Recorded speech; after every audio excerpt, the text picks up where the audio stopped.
A história que eu vou contar é uma história edificante e que vai edificar a fé de muitas pessoas, porque o mundo espiritual é mais real do que você. É uma história do meu marido quando ele entrou para fazer uma cirurgia de hérnia de hiato.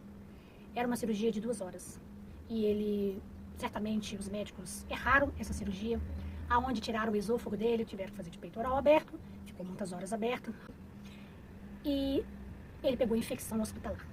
Ele durou 1 mês dentro do CTI. Ele internou no dia 26 e morreu no dia 26 do outro mês.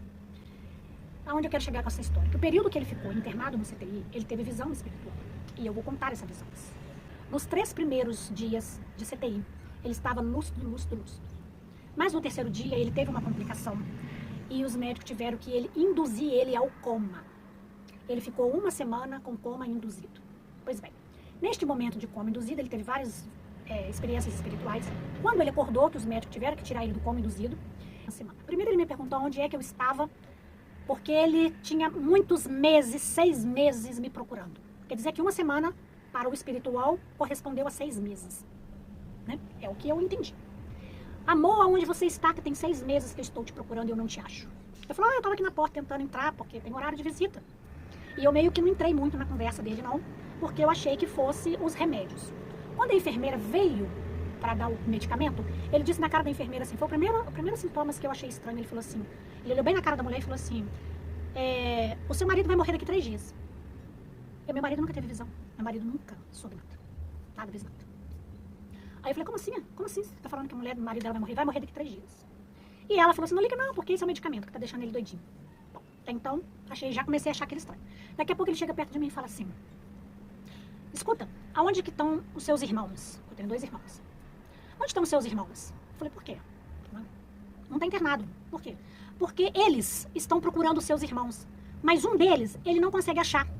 Porque tá debaixo de cobertura espiritual. Então, dá de entender que os demônios estavam procurando ele, mas não achava porque ele estava debaixo de cobertura espiritual. E debaixo de cobertura espiritual, o diabo não enxerga. Por isso que a bênção é importante. A oração é importante. Uma das visões dele. Outra visão que ele teve, que isso foi várias semanas, tá, gente? Eu tô resumindo aqui pro vídeo não ficar gigante. Ele falou assim, sabe, amor? Ele me chamava de amor. Sabe, amor? Esse hospital aqui, tem uns demônios aqui que eles comem os órgãos humanos. Eles estão aqui pra comer os órgãos humanos. E tem um aqui debaixo da minha cama, tá querendo me levar. Aí ele falou assim, ora por mim porque ele está tentando me puxar. Olha, gente, eu entendi no meu entendimento que os demônios que estavam comendo os órgãos humanos, pra mim deve ser o câncer. Porque é o câncer que come as pessoas por dentro, até matar. Isso é uma visão minha, julgamento meu. Tá escrito em lugar nenhum isso. Outra visão que ele... Aí eu orei por ele porque ele falou que tinha um demônio debaixo da cama dele. Bom, outra visão que ele teve. No outro dia eu cheguei lá, ele estava muito agitado, muito nervoso. E ele falou, amor, ora por mim porque eles estão aqui. Aí eu falei, eles quem? Eles. Ele não falava nome, ele não dava nome.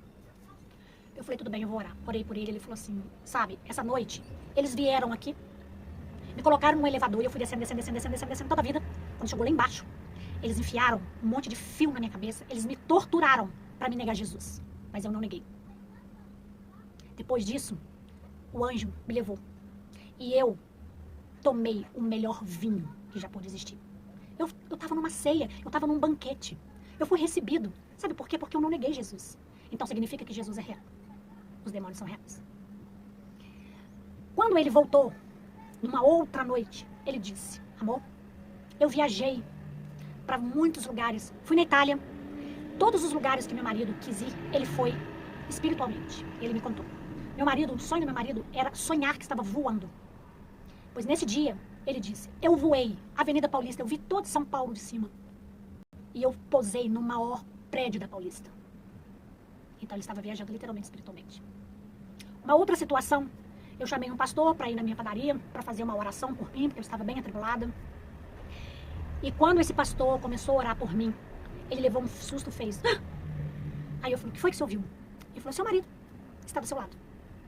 Mas nesse período que meu marido estava do meu lado, gente, ele estava em coma. Já não era mais um coma induzido, tá? Esse coma já era um coma profundo.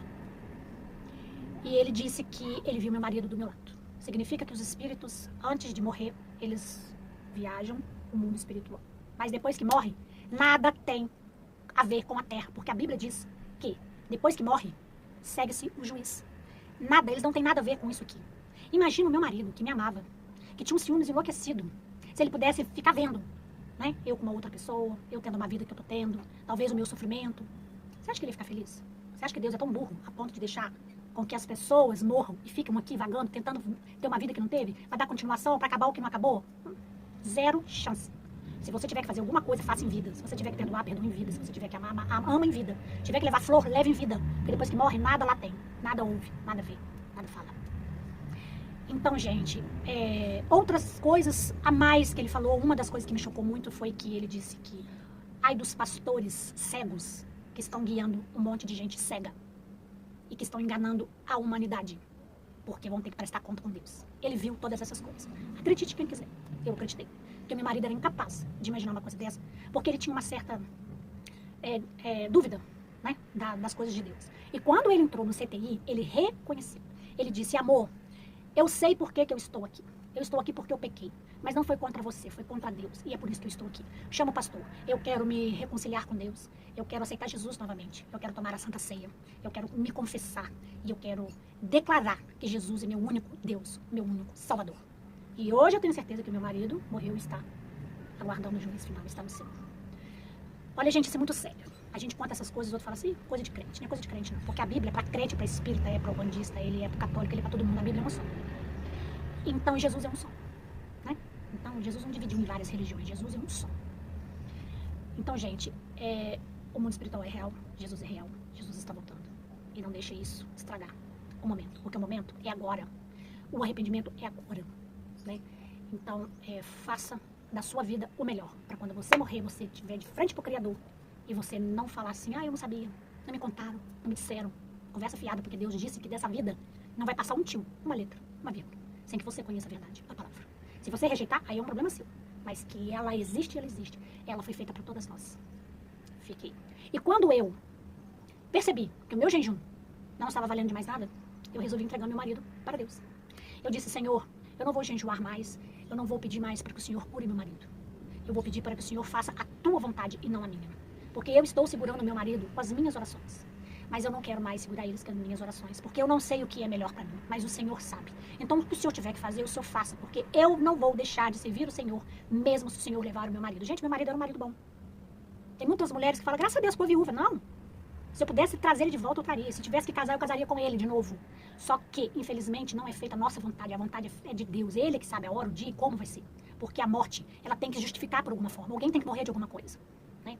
Então, Deus não é mau. Ele leva aquele que é bom. Chegou o tempo dele. Ele cumpriu o que ele tinha que cumprir aqui.